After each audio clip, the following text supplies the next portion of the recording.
roll out the Unwelcome mat for Irish folk horror Unwelcome.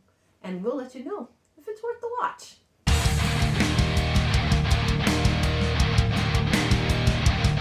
Welcome, Misfits and Metalheads, to another episode of the Cutting Room Floor. That's right, it's Friday, so we've got you covered with what to watch. I am Thorn Black. I'm Rose Blood. And we are from the band Cut Like This. Please check out our music right here on YouTube and Spotify. I edited some of those videos here on YouTube. Today, we're talking about Irish horror Unwelcome, now currently streaming on Shudder, made in 2023. Rose, why don't you tell them a little bit about this one? Let me just unfold my notes here. I don't know why it creaked. I don't know why. Like, I don't know why paper creaked. But okay. You know. But anyway, Unwelcome is actually directed by John Wright, who also directed another Irish horror film that we really enjoyed called Grabbers, that I believe you can check out on Prime. It was written by him as well as Mark Stay, and he said it was inspired by grim fairy tales and by the Irish folk tales that his grandfather used to tell him growing up. I feel that grim fairy tales. Now that you say that, I can kind of feel that from this movie. I'm absolutely a person who is obsessed with fairy tales. I have written literal albums about fairy tales. She has. And so especially the original, like I'm just super into folklore and all of those kind of stories and stuff like that. And that's why I really enjoyed this one. This was really cool. It was about Fairderrig, which are the Irish, like, redcaps. They're like these kind of like little goblin-y type of things. And like you think, oh, like little cute red hat. Like, nah, man, these things are messed up. They are creepy, and I love them very much. They are like little creepy savage things, and I'm super into them. So, yeah, let's just jump right in. It's aside from the cool director who's also directed, I didn't actually find this out until after when I was getting ready to do the review, and I did, I always like to like dig a little bit deeper and see if I find any cool little factoids and stuff. So yeah, thought that was really neat that he also directed Grabbers. I like Grabbers, by the way. Yeah, Grabbers also, is a really cool we horror might have movie. to cover that potentially at some point if you haven't seen that yet. But anyway, the main characters are Maya, who is played by Hannah John Kamen. She was also in Ant-Man and the Wasp. She's in sci-fi TV series called Killjoys, which I haven't seen, but I've heard good things about. She also played Jill Valentine in Resident Evil Welcome to Raccoon City, which is the first Resident Evil live action that did not star Mila Jovovich, which was interesting. And her husband is... his name is Jamie, and he's played by Douglas Booth, who you might recognize as Nikki Sixx in the film The Dirt. He was also in Pride and Prejudice with Zombies, and he was also in the terrible train wreck of a film. Pride and Prejudice with Zombies was really entertaining. I enjoyed that one. But he was also in the terrible Jupiter Ascending. But we won't hold that against him. He's been in a lot of things. You'll recognize him. He usually plays like a very suave, good-looking guy, so it's kind of fun to see him as kind of a more schlubby, like he wasn't suave in this one. He is not. He is the opposite of suave. He did a good job not being suave. A super soft boy, and that's what our homegirl Maya likes, okay? Don't judge her, okay? Too soft at times, some would say. Now, I also want to give a trigger warning, okay? Because there's some pretty intense violence that happens in this film. I mean, it's a horror movie. On a woman who is pregnant. So, if you have made, just keep that in mind. If you're watching this with somebody who's pregnant or was recently pregnant, or, you know what I mean? Just keep that in mind. There is, like, a lot of violence against somebody who is, like, very visibly pregnant in this movie, and it could be disturbing to some people. I would hope so. It's a horror movie. Yeah, well, isn't that the point? I'm just saying. It's supposed to be disturbing. No. I like to just put it out there because there's certain things that'll really, really like mess somebody up to see. And if you're somebody who's already hormonal and you're pregnant All right, or let's something. keep it moving. You might not want to see all that. So just giving you the heads up that happens. But anyway, this is a really interesting thing. The director pitched this film as like a home invasion, like Gremlins meets Straw Dogs, and I think that that's pretty accurate. Actually, I was like, actually, that's pretty close to what it is. So anyway, this couple, they live in London. They're in a not a great neighborhood. They find out that it's, they end up dealing with a home invasion that's like really bad, and so in the aftermath of that. And finding out that his wife is pregnant, etc., etc. They find out that a relative has passed away. And guess what? They've inherited a property. Inherit some property. And who doesn't just go run into the new property? Saying, you just had a traumatic thing happen. Yeah, like, hello, all of my bags are packed. I'm moving out the hood. I'm getting the heck out of here. Well, how far is it? I'm getting the heck out of here. I'm going, right? Here. So you could totally understand why these two would pack everything up and move into a new place. Oh yeah, we'd have been gone. Especially this place is beautiful. Like, oh my god, it looks like a fairy tale like cottage and stuff. You know what I mean? Like it's like it's beat up, but it's really like it's kind of nice. You know what I mean? Like it's just like. Compared to where they were living before that and the horrible... Yeah, well, also they had like an apartment before in a bad neighborhood. And now they have a house with a backyard and like a forest behind They're ready to start their family. They got this whole thing going on. So they think they're moving on up. That's what they think. Yeah, they believe they're moving on up. And of course, this is all taking place in Ireland. It's really cool. I'm very excited that this cast is all... there's a lot of really famous, aside from our main characters, those two actors are British, but almost everybody else here is an Irish actor, which is really kind of cool. We've got, our main antagonists are the Whalens, and this family is messed up, and unfortunately, poor Maya and Jamie end up, working with them, hiring them as contractors because there's a big old hole in their roof. They need to get fixed. They're going around the town. They're meeting the locals. They're falling in love with this town more and more. Everybody's super sweet. There's only one rule for inheriting this property, and it was something that was very important. They're told by Maeve, who was very close to the relative that passed away. Passed away. I don't know if it was an aunt or somebody. It was their aunt. It was his aunt. It was James' aunt. So, they were told basically that there's only one thing. She really believed in the red caps. Red caps are the little people, right? So they're like, yeah, okay, whatever, and like, and so you need to leave them a little treat. Every day. Every day. You must. Every day. And they're like, I'll even do it for you. You don't even have to do it. I'm like, okay, look, if somebody tells me, here's this annoying thing you gotta do, but I'll even do it for you. I know it sounds stupid, but it was her last wish. I'm gonna honor it. Blah blah blah. I mean, come on, Yeah. But they suffered through a home invasion, and they didn't want anybody in their property like that. They don't want anybody around. But I'm like, what's this little old lady going to do? She's just trying to carry on your dead relatives' wishes anyway. That's what I'm saying. Like, so anyway, so they end up talking. She makes a promise to do it. She says she's gonna do it. And that's what, Maya, you screwed up by saying you were going to do it if you weren't going to take it serious.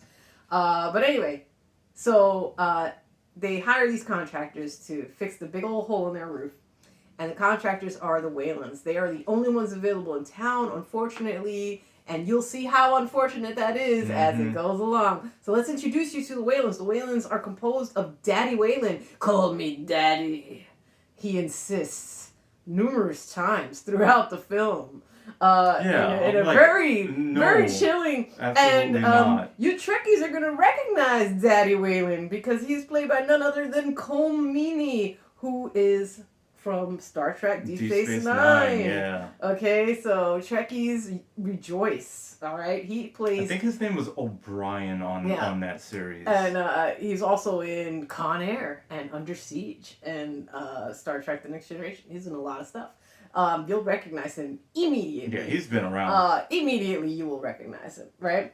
And you'll also recognize one of his sons, the very famous Christian name. Oh man, I don't know how to pronounce. I apologize to anybody that's Irish watching this because I'm about to slaughter your language, and I'm so sorry because sometimes these traditional Irish names can be a little bit difficult to pronounce. But he plays Owen, and you will know him as Hodor from Game of Thrones, right? So wow, like somebody you really want to cheer for as a character who is not very nice in this one. Chris Wally, who plays Killian Whalen, who is the other son, and we have a daughter rounding out the pack. Her name is Ashley, and she's played by Jamie Lee O'Donnell, who you might recognize from the absolutely hilarious Derry Girls. If you have not watched Derry Girls, that show is uproariously funny, and these girls are like the snarkiest of snarks, and they are just ridiculous and selfish and jerkish and just really very real, and that's what I really like about it, because nobody's like a perfect, wonderful person all the time, so I kind of like it when you get to see characters that are a little bit of a scumbag, because I've met a lot of scumbags in my time. And this family is just a family full of scumbags. Just throw the whole family away, man. This family sucks. But they do stand up for each other, which I'll give them that. That's the only good thing about them. Yeah, that's pretty much the only good thing I have to say about the Whalen family. Yeah. So anyway, so hijinks will ensue as this family is all up in their business, and they're just breaking stuff. They're not very great workers and stuff like that. And and then things will take a turn for the worse in a way. It escalates.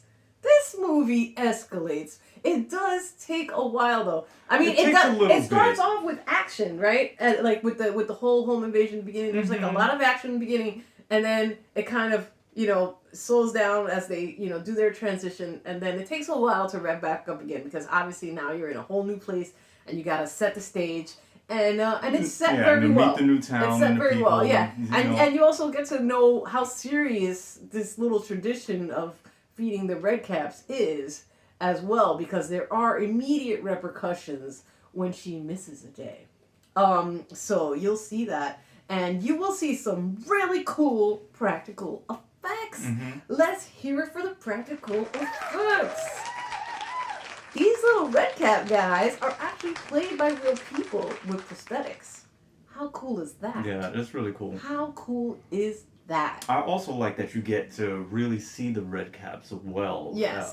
There is a little bit of CGI enhancement on their faces to help them talk, because they didn't want to use animatronic puppets.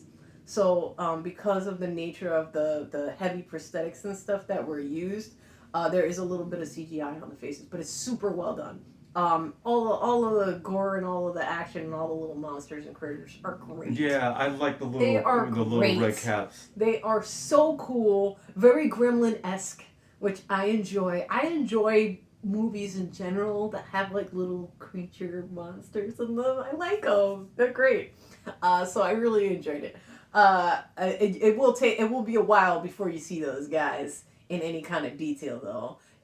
Throughout until stuff really goes down. It's how it's supposed to be. It is how it's supposed to be, because you're only seeing snippets, which you're only supposed to see. Yeah. But before the movie is over, you've had a moment or two where you get to see them very well. Oh, you get to see them close up. They're there for a while. Straight up. I'm like, and that's what I need. Yep. Tease it for a little bit, but before the movie's over, give me a good payoff. Let me get a good look. Let me get a good look at all the mayhem these little goblins can cause. I love it. All right, so, and what's interesting about this film is I'll say also that originally the first time I heard about this film was from our friends over at Desville Productions, and they didn't like this movie as much as I ended up enjoying it. But hey, everybody's different and everybody has different opinions and can take different stuff from things. I have a feeling that I know what it was that I think it's also like, I don't know if it's entirely if it's a male perspective, because I feel like in a lot of movies people expect the dude to be the one doing all the heavy lifting, and and as I said earlier, Jamie is a soft boy, so he's not going to be doing any heavy lifting. Yeah, so so if that's what you're expecting and that's what you want to see, you're not going to get that. So just get that out of your head right now. Just throw that idea out. See, I personally don't bit. care who ends up being the lead necessarily in a horror movie. However, I did find a little issues with just Jamie as just a person in life, often throughout the movie. I think really again, low. but you know what? I think that's a difficult character to play, and so that's a testament to our actor, because this is an actor who's usually very suave and very good looking. So for him to play like this real schlubby, kind of wishy-washy kind of character. That's some serious some serious acting. But it's definitely so if you don't like to see the woman be the stronger character, then you might not enjoy it. There's nothing wrong with the woman being a stronger character. I just feel like his character often at times was just a little it's who he too is. It's who he is, but that's what I kind of like it. I kind of like it. I like that their roles are kind of reversed. I don't like characters like that in general. In general, yeah. I don't care whatever gender they are. Exactly. Yeah. In general, that's just an overall type that I could care less for in a movie. Yes. So anyway, if you're interested in a film that is Gremlins meets Straw Dogs, Home Invasion, Crazy Madness, as I said, trigger warning for violence against a pregnant woman, and also insinuations of sexual assault. If you don't want to see that, then don't watch this movie. But if you do want to see some crazy little goblins, little cute little goblins, oh, I love them so much. They're such weird little guys. I like them. I don't know. I like how weird they are. Yeah, I noticed. They're great. Yeah, they're just little creepy guys. That's your jam. With their little red caps, all scurrying and hiding and talking all creepy and stuff. They're great. You want to see a little goblin action? Yeah, you're gonna see something interesting. This is a really interesting original story. I really love to hear about folklore from different places in the world. So I got to, I really enjoyed that aspect of it. I thought that, like he was inspired by fairy tales, and you can definitely see that in this film, in all the sets, in the lighting even that they use and everything. You know what I mean? Like there's just, it's really kind of cool. Like it's definitely like an urban fantasy kind of vibe going on. So if that's your jam, then you might really dig this movie. That being said, Thorn Black. How many chainsaws? We have a chainsaw system here, with 5 being the highest, most crowning achievement of horror delight, and 1 being a tepid, barely there step into the void. How many chainsaws would you rate Unwelcome? All right, so I was thinking about it, and there's definitely a lot of things I do like about it. Okay. There's like a thing or two that I don't, that definitely detracts away a little bit from it for me.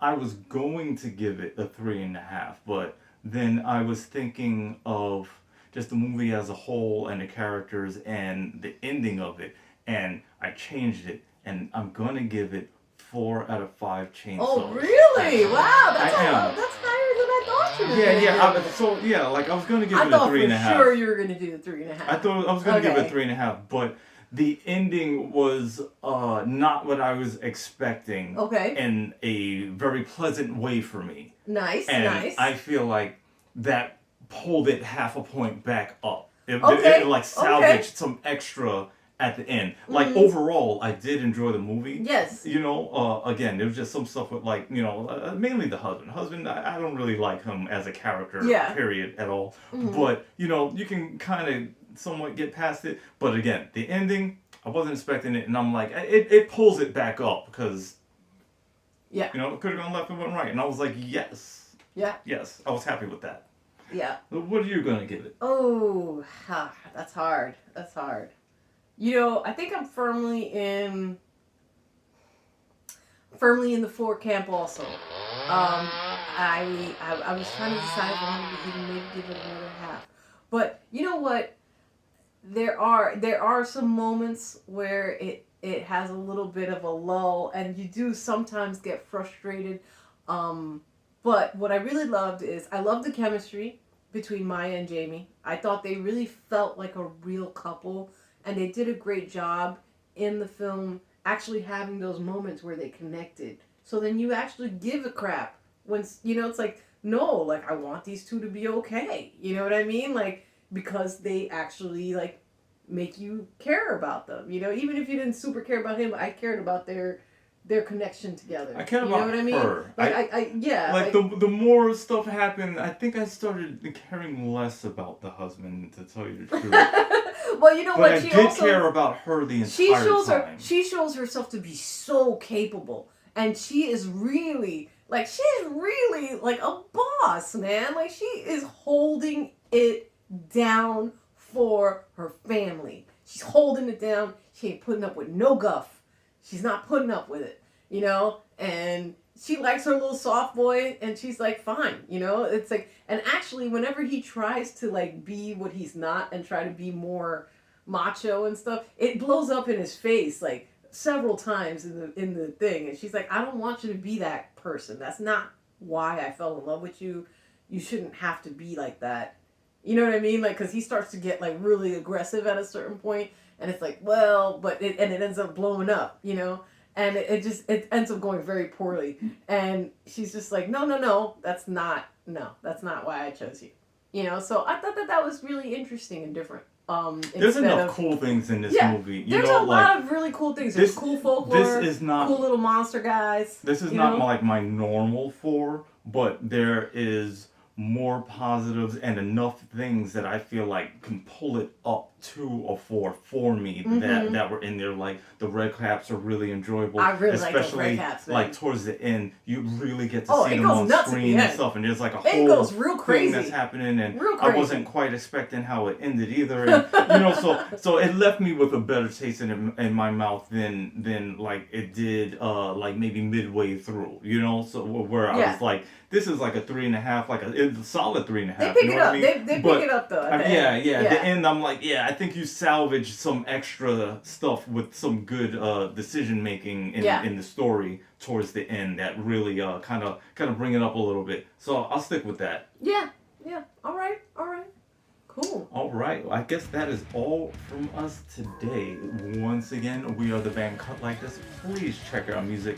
This year, we want to start pumping out some new music for you guys, and we're already starting to work on some stuff. So stay tuned. We have it coming. It's coming. Yeah, we might have even recorded some new vocals the other day. Maybe. It might have been. Yeah. It might have been that happened. Yeah. So stay tuned. If you have not signed up for our email list, sign up for our email list. We're going to start getting merch, and we're going to start releasing lots of new news starting very soon this spring. Oh, also, I want to personally apologize for having missed a couple of weekends. I was very sick with COVID for the 4th time. And it just really messed me up this time around. Yeah, and so I needed some extra recovery time, and then I had a whole lot of work to catch up on because I wasn't really able to. You know, when you're sick, you're not really as capable. You know what I mean? So that's pretty much what happened. I got super sick, and I really had to catch up with a whole bunch of stuff from regular Muggle life stuff. And so yeah, apologies. We are back. We should be on a regular schedule now. And we're gonna try to come out every Friday with a new episode, so you have something good for you to cue for the weekend. Also, we might be offering a podcast to accompany this show, where we kind of go deeper in because it's a little hard sometimes. As you saw earlier, that sometimes we want to give you more details and stuff, but I also don't want to spoil things. So it's like So we want to do like a podcast where we can kind of just spoil stuff and get real deep into it, and just have real detailed conversations about stuff, because I have a lot of opinions, and so does he, and we want to share them with you, and we also want to hear your opinions. So if you've checked out Unwelcome, tell us what you think about it, or if you're interested in checking it out after you see this review, tell us what you think about it. All right? That's all for now. We are out.